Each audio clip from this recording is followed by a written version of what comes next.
तिसरा भाग. ह्या आधी आपण काय शिकलो ह्याचा क्विक रिकॅप घेऊयात. सो आपण फायनल कीवर्डचा वापर करून कसं कॉन्स्टंट ठेवली, म्हणजेच की आपण फायनल कीवर्डचा वापर केला आणि व्हेरिएबलची व्हॅल्यू जी आपण असाइन केली सुरुवातीला, ती परत रिअसाइन नाही करता येत हे आपण पाहिलं. फायनल कीवर्डचा वापर आपण मेथडवर पाहिला आणि क्लासवरही पाहिला.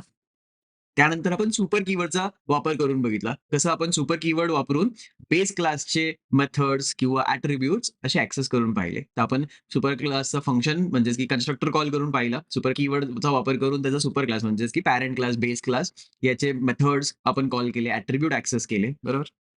त्यानंतर आपण पाहिलं अपकास्टिंग काय असते. सो आपला बेस क्लासमधून आपण जेव्हा इनहेरिट करून आपला सब क्लास बनवला, बरोबर? त्यानंतर आपण त्या सब क्लासचा एक इन्स्टन्स क्रिएट केला आणि तो बेस क्लासच्या ऑब्जेक्टला असाइन केला, बरोबर? आणि त्या थ्रू आपण काही मेथड्स त्याचे ॲक्सेस केले बेस क्लासचे आणि ओव्हररायडिंग थ्रू आपण ज्या सब क्लास आहे आपला, त्याचे काही मेथड्स आपण ॲक्सेस करताना पाहिले. त्यानंतर आपण मेथड ओव्हरलोडिंग पाहिलं. कसं एक फंक्शनचं नाव सेम असतं. तसंच म्हणजे अनेक फंक्शन आपण क्रिएट करू शकतो सेम नावाने. फक्त त्यांचं असणारे पॅरामीटर्स म्हणजेच की आपण जे आर्ग्युमेंट्स पास करतो फंक्शनला त्यांचे काउंट किंवा त्यांचा डेटा टाइप असा फरक असला, तर आपण फंक्शन ओव्हरलोडिंग करता येतं आपल्याला. हे आपण पाहिलं.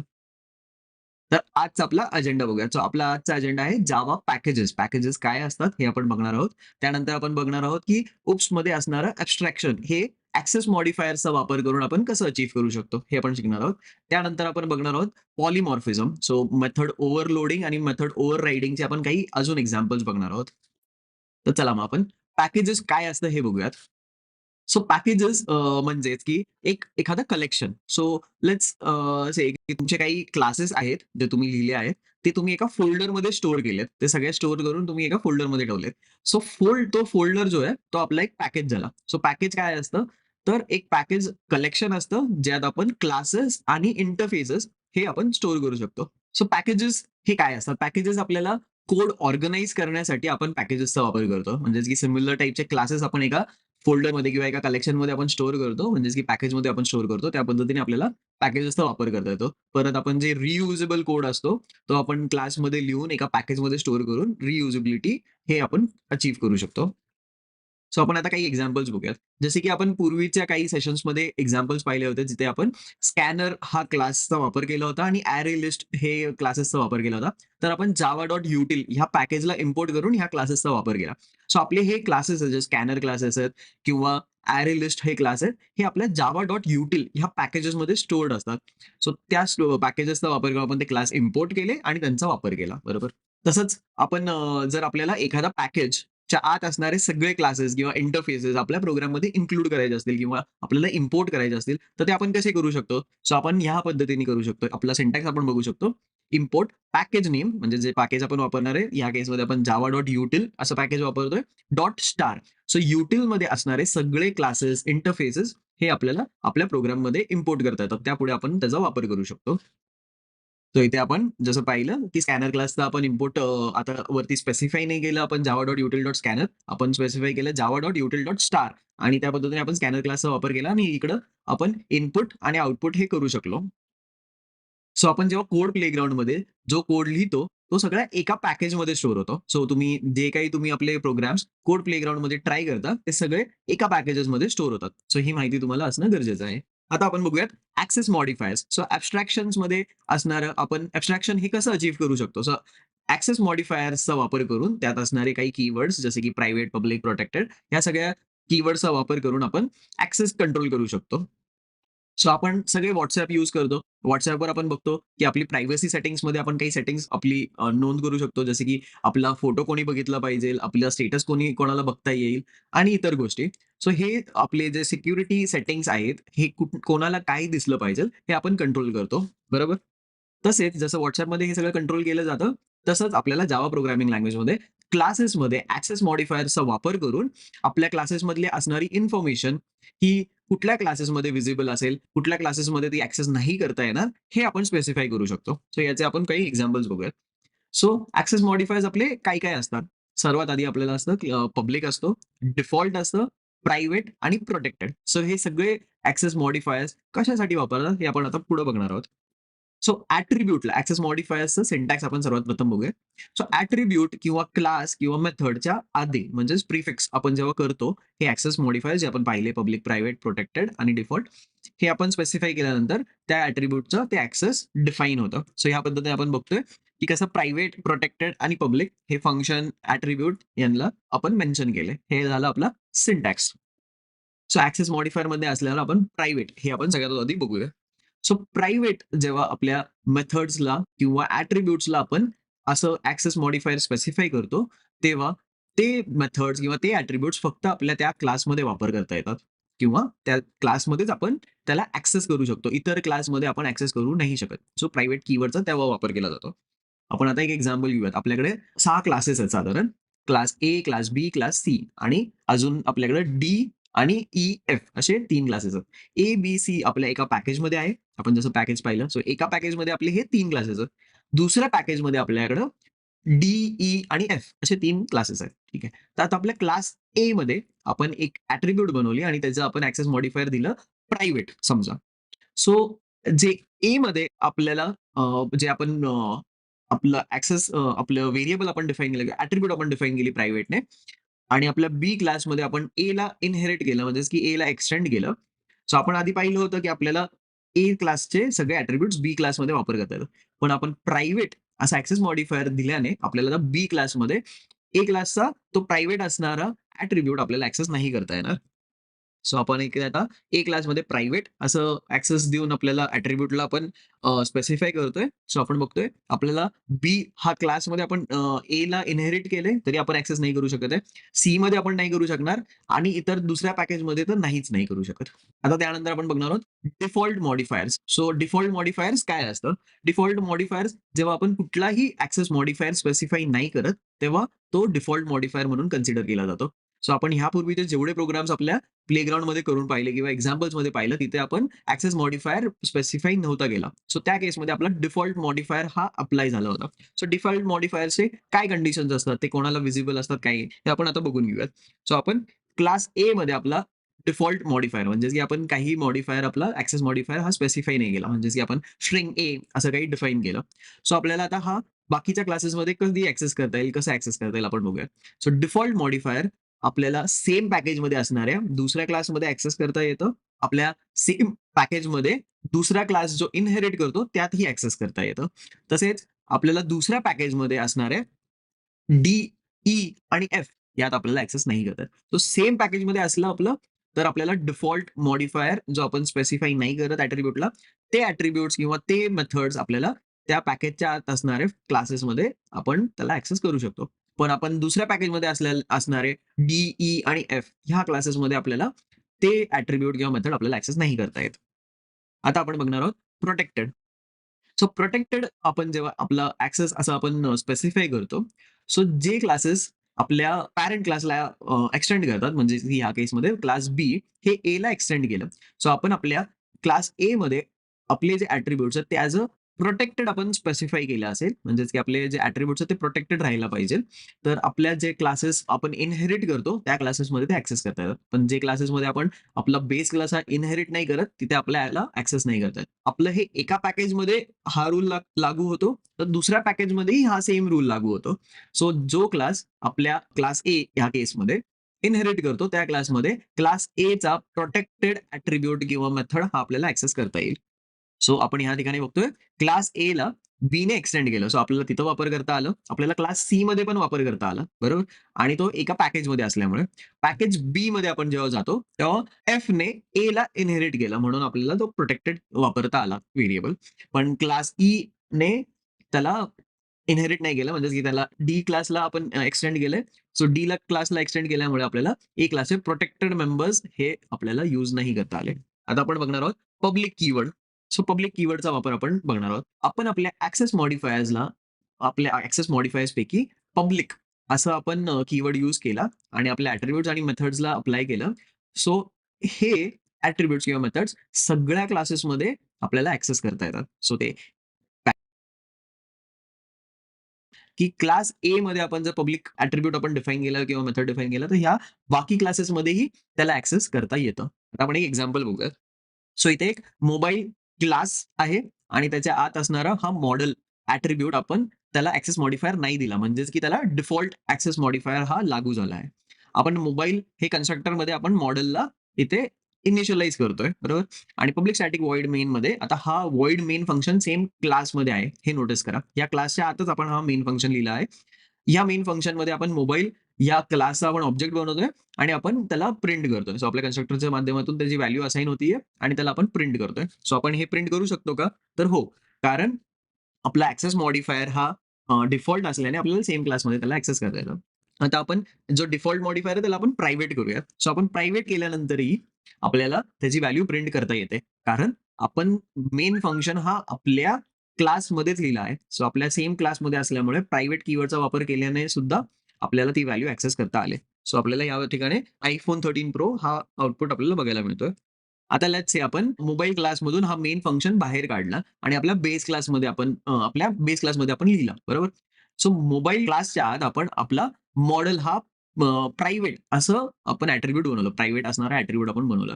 सो बेस क्लासमध्ये आपण जेव्हा आपल्या मेन फंक्शनमध्ये ह्या प्रायव्हेट ॲट्रिब्यूटला ॲक्सेस करण्याचा प्रयत्न करतोय. म्हणजे आपण मोबाईल ह्या ऑब्जेक्टने मोबाईल डॉट मॉडेल असं प्रिंट करायचा प्रयत्न करतोय, तर आपल्याला एरर मिळणार. कारण आपला प्रायव्हेट असणारा हा मॉडेल ॲट्रिब्यूट आपण आपल्या मेन फंक्शनमध्ये किंवा आपल्या दुसऱ्या क्लासमध्ये बेस क्लासमध्ये आपण ॲक्सेस करायचा प्रयत्न करतोय. म्हणून आपल्याला एरर येणार. सो ह्या पद्धतीने आपण एरर बघणार आहोत, की model has a private access in mobile. चला आता आपण ह्या एक्झाम्पलचा कोड प्लेग्राऊंडमध्ये आपण वापर करून बघूयात. सो आपण आता आपल्या मेन फंक्शनला मोबाईल मेन क्लासला आपण मोबाईल क्लास असं म्हणूयात. ठीक आहे. हे आधीच्या काही लाईन्स आपण क्लिअर आउट करूयात. आता मोबाईल या क्लासमध्ये आपण स्ट्रिंग मॉडेल असं एक ॲट्रिब्यूट घेऊयात आणि आपण कन्स्ट्रक्टरने त्याला इनिशियलाइज करूयात. सो स्ट्रिंग मॉडेल असं आपण एक पॅरामीटर पास करतो आपल्या स्ट्रिंगला आणि this dot model is equals to model असं आपण इनिशियलाइज करतोय. ठीक आहे. आणि आपल्या मेन फंक्शनमध्ये आपण मोबाईल या क्लासचा आपण आता ऑब्जेक्ट बनवूयात. So mobile is equals to new mobile आणि आपण कन्स्ट्रक्टरमध्ये मॉडेलचं नाव पास करूयात. सो iPhone 14 Pro असं आपण देऊयात. हो. सो इथे आपण ओके. आता हा आपण आपला ऑब्जेक्ट बनवला. आता सिस्टम डॉट आउटने आपण प्रिंट करूयात. तर आपण प्रिंट करणार आहोत आता आपल्या मोबाईलचा मॉडेल. सो मोबाईल ह्या ऑब्जेक्टने आपण मॉडेल हे असं प्रिंट करणार आहोत. ठीक आहे. आता आपण आपल्या मॉडेलला ॲक्सेस मॉडिफायर नाही दिला म्हणजे हा डिफॉल्ट मॉडिफायर झालाय. सो आपण रन करून बघूयात आता आपलं आउटपुट काय येतंय. आपण मॉडेल ह्या ॲट्रिब्यूटला ॲक्सेस करू शकतो का? करू शकलो तर आपल्याला प्रिंट हे होऊन आपल्याला दिसेल. सो इथे आपल्याला दिसतंय आउटपुट आपल्याला मिळालं आहे. iPhone 14 Pro आपल्याला असं आउटपुट दिसतंय. म्हणजे आपल्या ह्या मेन फंक्शनमध्ये मॉडेल ह्या ॲट्रिब्यूटला आपण ॲक्सेस करू शकलो. आता आपण या डिफॉल्ट ॲक्सेस मॉडिफायरला आता आपण प्रायव्हेट असं चेंज करूयात. सो आपला मॉडेल हा ॲट्रिब्यूट प्रायव्हेट झालेला आहे. आता प्रायव्हेट झाल्यानंतर आपण तो मेनमध्ये आपल्याला ॲक्सेस करता येतो का? आपण हे रन करून बघूयात. जसं आपण पाहिलं होतं आपल्या काही पूर्वीच्या स्लाइड्समध्ये आपण जेव्हा आपलं प्रायव्हेट ॲट्रिब्यूट असतो आणि तो सेम क्लासमध्ये आपण ॲक्सेस करत असलो तर आपल्याला करता येतो. सो हो, बघा इथे आपल्याला एरर नाही आला आणि आपण काही प्रिंट करून पाहिलं. सो आपल्याला आपला जो मॉडेल हा ॲट्रिब्यूट प्रायव्हेट असल्याने आपण ॲक्सेस करू शकलो. आता आपण हा मेन फंक्शन आहे, हा आपण मूव्ह करूयात. सो आपण आपल्या एका दुसऱ्या क्लासमध्ये आपण मूव्ह करूयात. सो क्लास बेस असा आपण दुसरा क्लास बनवूयात. त्यात आपण आपला मेन फंक्शन आपला टाकूयात. ठीक आहे. आणि मेन फंक्शन त्यात टाकल्यानंतर आपण चेक करणार आहोत. ह्याचं थोडंसं इंडेंटेशन नीट करूयात, म्हणजे दिसायला छान दिसेल. आता मोबाईल हा क्लासचा ऑब्जेक्ट आपण मेन फंक्शनमध्ये घेतला आहे आणि हा एका बेस क्लासमध्ये आहे. सो इथे प्रायव्हेट हा मॉडेल जो ॲट्रिब्यूट आहे क्लासमध्ये असणारा, मोबाईल क्लासमध्ये असणारा, आपल्याला ॲक्सेस करता येतो का आपण हे बघूयात. सो हा दुसऱ्या क्लासमध्ये असल्याने हा मॉडेल ॲट्रिब्यूट आपल्याला ॲक्सेस नाही करता यावं. सो हो, आपल्याला एरर दिसतंय. Model has private access in mobile. या क्लासमध्ये हा मॉडेल हा जो ॲट्रिब्यूट आहे हा प्रायव्हेट आहे. सो आपल्याला बेस क्लासमध्ये हा ॲक्सेस नाही करता आला. सो आपण पुढे वळूयात. आता आपण बघणार आहोत पॉलिमॉर्फिझम. सो पॉलिमॉर्फिझम म्हणजे काय? पॉली म्हणजे अनेक आणि मॉर्फी म्हणजे की फॉर्म, की एखादी ॲक्शन आपल्याला बऱ्याच फॉर्ममध्ये किंवा एक आपण एक्झाम्पल घेऊयात, की एक ॲक्शन आपल्याला डिफाईन करायची आहे, पण त्याचे बिहेवियर हा वेगवेगळा असेल तर त्या ॲक्शनला आपण वेगळा फॉर्म हा कसा देऊ शकतो? सो हे पॉलिमॉर्फिझम UPSमध्ये हे पॉलिमॉर्फिझम कसं अचीव्ह करता येईल हे आपण आता पुढे बघूया. सो मेथड ओव्हरलोडिंग आणि मेथड ओव्हररायडिंगचा वापर करून आपण पॉलिमॉर्फिझम अचीव्ह करू शकतो.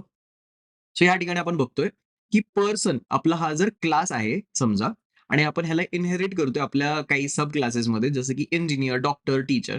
सो इंजिनिअर, डॉक्टर, टीचर हे सगळे एक पर्सनच असतात बरोबर. सो पर्सन्सचे ॲट्रिब्यूट्स हे इंजिनिअरलाही लागू होऊ शकतात, डॉक्टरला आणि टीचरला लागू होऊ शकतात बरोबर. सो आपण हे तिन्ही क्लासेस आपण पर्सनवरून इनहेरिट करतोय. सो इथं आपण फंक्शन ओव्हररायडिंग कसा वापर करू शकतो. सो एक एक्झाम्पल बघूया.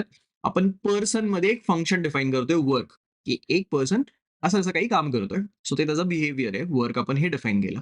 सो पर्सनला जेव्हा आपण इंजिनिअर अशा ह्या क्लासमध्ये इनहेरिट करतो आणि वर्कचं बिहेवियर चेंज करतो. सो पर्सनचा बिहेवियर आता चेंज होणार आहे. सो तो चेंज होऊन होणार. एक इंजिनिअर काय करतो तो सिस्टम्स बिल्ड करतो बरोबर. सो इंजिनिअरचं वर्क ह्या ॲक्शनसाठी बिहेवियर काय आहे? सो बिल्ड सिस्टम्स बरोबर. तसेच आपण जेव्हा आपल्या मेन क्लासमध्ये आता पर्सनचा ऑब्जेक्ट बनवतोय आणि त्याला इन्स्टन्स देतोय इंजिनिअर ह्या क्लासचा आणि वर्क आपण असं कॉल केल्यानंतर बिल्ड सिस्टम्स असं आपल्याला आउटपुट मिळतं. आपण फंक्शन ओव्हररायडिंगमध्ये पाहिलं होतं. जे सब क्लास आहेत ते आपल्या बेस क्लासच्या फंक्शनला ओव्हरराईड करून त्याचं आउटपुट देतो. सो आपण इथं बघतोय. तसेच आता आपण डॉक्टर ह्या क्लासचा बिहेवियर डिफाईन करू. सो डॉक्टर काय करतात? Treating patients. सो वर्क ह्या ॲक्शनसाठी डॉक्टरचा बिहेवियर आहे ट्रीटिंग पेशंट्स. पर्सनचा काय बिहेवियर होता वर्कसाठी? तर वर्किंग. जो इंजिनिअरचा होता तो बिल्डिंग सिस्टम्स. डॉक्टरचा आहे ट्रीटिंग पेशंट्स. तसंच टीचरचा आहे टीचिंग स्टुडंट्स. सो आपण एका फंक्शनला वेगवेगळे बिहेवियर असे डिफाईन केले आपल्या क्लासेसमध्ये. सो आपण ह्या पद्धतीने पॉलिमॉर्फिझम अचीव्ह करतोय. सो हे ओव्हररायडिंगच्या माध्यमातून आपण अचीव्ह केलं आहे.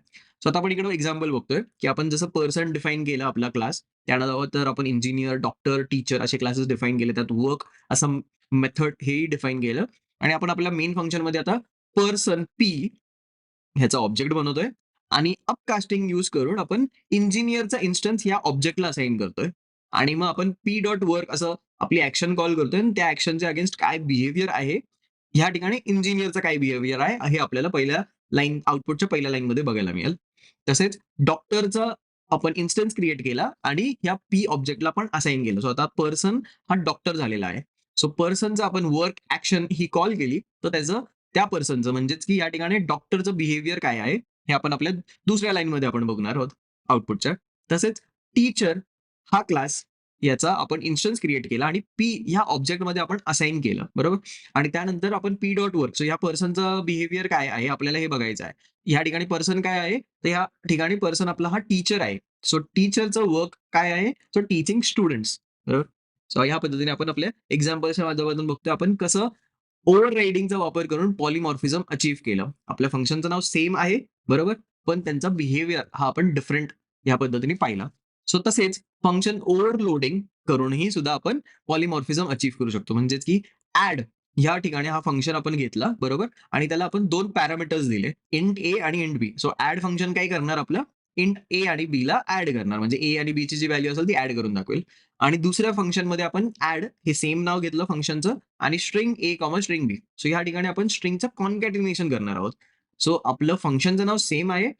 आपली ॲक्शन ही सेम आहे. ॲड ही आपली ॲक्शन झाली आणि आपलं बिहेवियर हे डिफरंट झालंय. कारण आपण फंक्शन ओव्हरलोडिंग केल्याने आपल्याला दोन्ही फंक्शन्सचा बिहेवियर हा वेगवेगळा डिफाईन करता आला. सो आपण एक्झाम्पलमध्ये बघतोय ॲड इंट आणि बी मध्ये आपण ए प्लस बी करतोय. तिथे आपल्याला इंटिजर ए प्लस बी तिथे सम आपलं कॅल्क्युलेट होणार. सो 1+2 आपण जर एक्झाम्पल घेतला ए आणि बीचा 1+2 हे 3 असं आपल्याला प्रिंट करून मिळेल. पण आपण दुसऱ्या फंक्शनमध्ये बघतो आपण स्ट्रिंग असं पास केलं. सो आपण फंक्शन ओव्हरलोडिंग करतो आणि त्याचं बिहेवियर आपण डिफाईन केलंय ए प्लस बी. म्हणजेच की आपण पाहिलं होतं ए प्लस बी जर स्ट्रिंग असेल आणि आपण हे आउटपुटमध्ये प्रिंट करतोय तर त्याचं कॉन्कॅटिनेशन होतं. बरोबर? सो आपण आता या ठिकाणी एक्झाम्पल बघतोय जसं की युटिल किटमध्ये आपण हे दोन्ही ॲड फंक्शन्स आपण डिफाईन केले. बरोबर? तो क्लास आपल्या डिफाईन आपला झालेला आहे आणि बेस क्लासमध्ये आपण त्या क्लासचा ऑब्जेक्ट क्रिएट केला. बरोबर?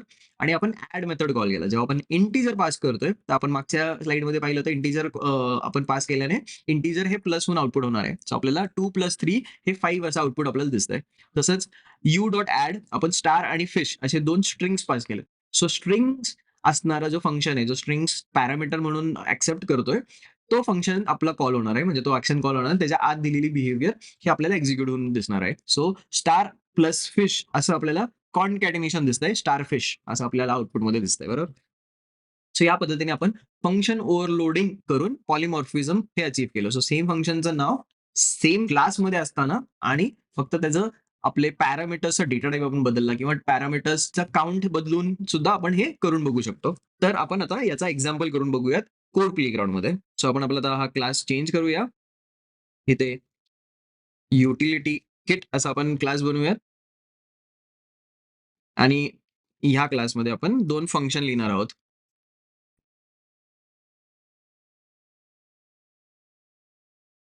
सो व्हॉइड ॲड इंट ए, इंट बी. या आपल्या ॲक्शनचा बिहेवियर काय आहे? सो आपल्याला डिफाईन करायचं आहे, की या ॲक्शनमध्ये सिस्टम डॉट आउट डॉट प्रिंटएलएन करून आपण ए प्लस बी असा आपण बिहेवियर डिफाईन केला आहे. बरोबर? आता आपण देणार आहोत व्हॉइड ॲड स्ट्रिंग ए, इथं आपण 2 डॉट दिलेत. नंतर एरर येण्यापेक्षा आपण आधीच फिक्स करूयात त्याला. स्ट्रिंग बी. इथे आपण सेम पद्धतीने ए प्लस बी असं प्रिंट करणार आहोत. पण दोघांचा बिहेवियर हा वेगवेगळा असणार आहे. आपण आपल्या मेन फंक्शनमध्ये बघणार आहोत. सो आता आपण आपल्या मेन फंक्शनमध्ये या क्लासचा आपण ऑब्जेक्ट बनवूयात.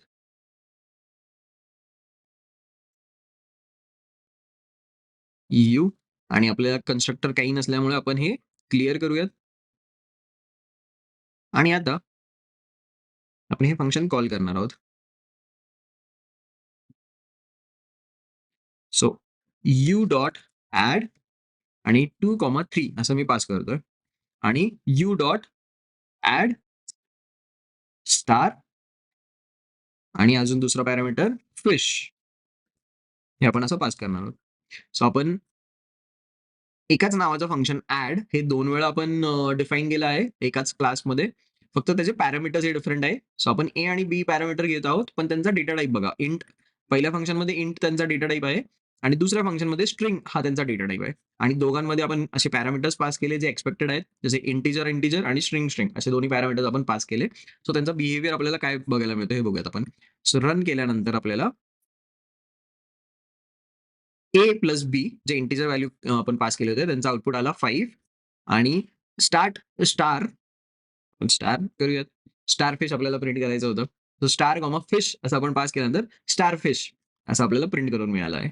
सो ह्या पद्धतीने आपलं आजचा हा सेशन कंप्लीट होत आला आहे. सो आजचे आपले की टेक अवेज काय आहेत ते आपण बघूयात.